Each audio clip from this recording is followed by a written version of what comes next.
In a recent statement, Jitendra Singh, General Secretary of the All India Congress Committee, addressed the ongoing discussion surrounding the One Nation, One Election proposal and emphasized the need to understand the specific modalities of the initiative before forming a stance. He stated the India Alliance will see what the provisions are and then will take part in the process. Singh assured that the opposition alliance would carefully examine the details of the bill before making an official response.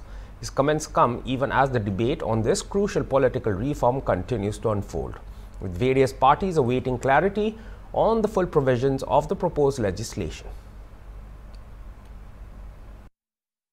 They have to come out with the modalities of One Nation, One Election.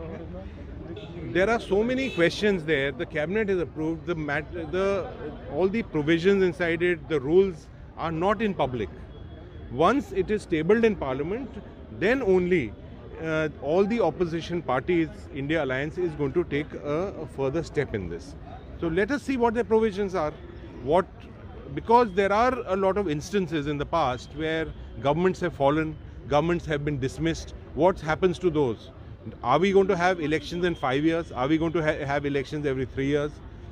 Nobody knows these answers. So once clarity comes on what is been proposed, only then one can respond. I don't think we need to respond to that. What the BJP says and what the Honorable Chief Minister says is he knows better what he says. But what I can say here is that people living in glass houses should not throw stones at others. There are many, see, these are state-specific issues. Assam has different issues regarding NRC. Other states have different issues. North Indian states have different issues. Tamil Nadu has different issues.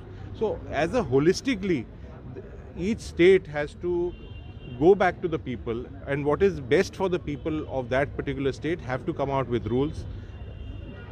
Having a blanket rule for the whole country, a vast country like India, may not be possible.